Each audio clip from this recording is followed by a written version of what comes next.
My name's Frank Ranzino. Welcome to Entreprenews Podcast. Today I have my dear friend and my cousin, Vinny Taraborrelli. How are you today? Frank, it's a pleasure. I'm doing great. How about yourself? I'm good, brother. I'm good. So I wanted to talk about your barbershop and your entrepreneurship and how you basically ended up becoming a barber and opening your own business. So first off, tell us about how you got into the business of being a barber.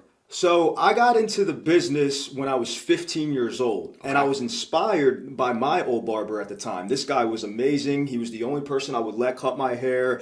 He was precise. He gave a good quality haircut, and I was inspired by seeing him doing something he loved and was passionate about. And I saw the money he was making. I was just inspired, you know what I mean? So unfortunately, he ended up moving away, and I had to find a replacement barber.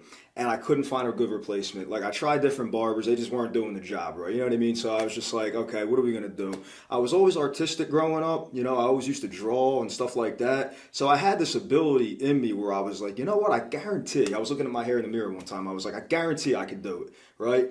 So I had my mother drive me to Target when I was 15 before I started driving. So she buys me these $40 pair of clippers, and I get home with the clippers. I go in my basement, and I just start going to town, right? I take the clipper, I put a number 3 guard on there, I start chopping it down, I get to the T outliner, I start lining it up, this and that. I butchered it, right? And I was discouraged. My confidence was a little crushed, this and that, but I kept going and I kept going until I got it perfect. It's that determination, that driving factor, right? Just like anything in life. Finally, after a couple months of trying, I was starting to do pretty good. My friends were noticing, my family was noticing. Before I know it, I have them in my chair. Then people at school started coming to me. And then before I knew it, at the age of 15, I'm running my own little business in my parents' basement, my own little barbershop. One chair, one little mirror, simple as that. Just started out basic. So as we said, you did start out in your basement. I was actually one of your first clients, and you did a lot of work on my hair. I asked you to do a lot of crazy things in my hair. I remember that. Because at the time, that was like the style to do like hard lines and stars and stripes and all that. Yeah. And it's crazy because you started in your basement, and you're putting all this crazy work in at the age of 15 years old. And there's barbers that are been in the game way longer than you, and they're not doing the kind of quality work. How long did it take you to go from your parents' basement to getting into a barbershop to eventually opening your own barbershop? So the timeline went like this. It was like between 2009, 2012, I was in my parents' basement. So from them years, I was just growing, getting myself established, establishing my skill set, trying to get recognized by people in the area. Once I felt ready and I felt the confidence to go into a barbershop by these veteran barbers, that's when I made the jump in 2013. So I went to hair school in 2012 after I graduated high school, got my license. In 2013, I started in the barbershop, and I'm not going to lie, it was a very intimidating process because I'm surrounded by these guys that have been cutting hair 20 years. I'm only a couple years in, don't really have a big book, but I was like, you know what? This is where we go. This is where we're going to start. This is where we're going to start to build. So I was determined to wait for every walk-in that came through that door, get them in my chair, turn them into a client, and start building my book as quick as I could. Through the dedication and perseverance I had at the time and I was putting in at the time, it ended up happening. Fast forward from 2013 through 2019, that was the timeline right there when I opened up my own shop. So it was 2019. So I was in the shop from 2013 to 2019. November 19th, 2019 was when I opened up my own business. Okay. Well, and I've been to your shop many, many times. You've been cutting my hair for 11 plus years. One thing I do want to comment on, and I'll let you explain it. What makes your shop different than the average barber shop? So I actually get that a lot from people. Like, yo, your shop is different. Like, it's an experience. And that's the key word right there. I just said experience. I wanted it to be an experience, not just coming in to get a haircut, right? So what does separate my shop from the average traditional barbershop? You know, the average shop's got multiple chairs, a bunch of people, a big open space. My shop is private. Right? It's one-on-one. There's not a lot of people in there waiting. It's come and go. It's strictly business.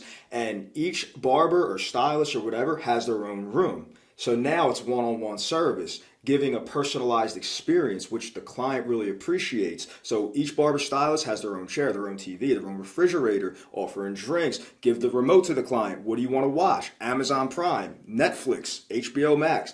that's an experience that leaves with the client along with the haircut, right? Because they're going to think, wow, he went above and beyond. I got more than just a haircut. I got a package. I got an experience. That's what I wanted to create. I always feel like when I walk into your shop, it's such like a luxurious feeling.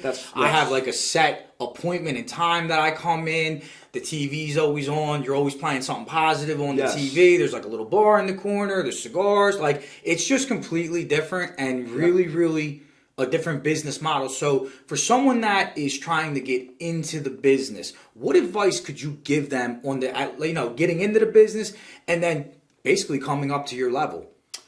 My biggest advice I would give to an aspiring barber out there that wants to eventually build a clientele and open up their own business, first you gotta have the passion. And you got to have the fire, and you got to have the drive. If you don't have that, you're not going to succeed. Gotcha. That's the foundation. So you got to really have the passion from the start, right? Because that's what's going to keep you going when you're feeling discouraged, you want to give up. That passion and that why is what's going to continue to drive you. So you got to have that first, okay? Now, once you have that, I would get a mentor, say it's a barber you look up to. Find a mentor that you look up to whose level you're trying to get to, okay? Utilize that mentor as a model, as a confidant, as a friend, and continue asking questions, learn from them, watch them, follow their blueprint that got them successful. Take their blueprint and apply it to your life and your journey.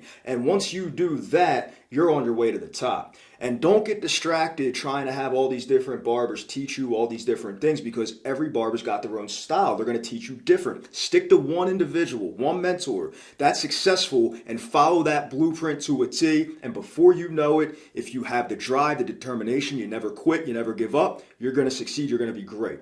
You're going to be totally well off, and you're going to be successful. Now, while we're on the subject of mentors, you've had quite a couple mentors through your career. Is there anyone that you would like to give a shout out to that has kind of helped like pave the way for you in your business? Yes. I would like to give a shout out to for the two barbershops that I worked at in my career, okay? Exclusive Barbershop and Barber Extraordinaire. So that's Loren McDaniel and that's Kyle Bullock. Those two individuals I looked up to as mentors. Loren McDaniel, the first boss that I had, first barbershop I worked at, gave me a key when I was 18 years old to his business. That was saying something to me. You know, he let me open up, shut the shop down, control things here and there when he wasn't there. He gave me that position because he saw that in me. He saw that drive in me. He saw that trust in me. You know what I mean? That was huge. And I always looked up to him, always asked him questions. Kyle Bullock, the same exact thing. When I first started working for Kyle, we were like family. I looked up to him. I saw, the client base he had, how much money he was making. I'm like, this is the man. And I would ask him questions all the time, study him all the time, and this and that. And not to mention, he actually had something to do with helping me opening up my own business. I had no idea how to get an LLC. He sat down with me and helped me get the LLC. And that's coming from somebody that I used to work for. That takes a real individual, real person to do something like that. It's very powerful to see someone like, they help train you, you help look up to them, and now they're literally giving you the key to your next business, helping you in every way. That's amazing. And I respect him to the utmost for that. Absolutely. And he totally supported my move. He knew I was venturing off, but he totally backed it up, supported it, said, yo, I'm here if you ever need anything. Amazing. And that's truly, truly powerful. Where do you see your business in the next couple of years? So right now, in the next couple of years, that's a good question. I'm currently working on some things that I got coming in 2023. I'm going to keep them quiet right now. Okay. You know what I mean? But I do have some things I'm working on. Got you. I plan on releasing them within the winter of 2023, spring 2023. So I will say it's going to be getting into the virtual side of things with barbering, the online business, the online digital world, because that's where all the eyeballs are going, okay? I'm not going to say exactly what it is, but it's coming, and people will see when it's out.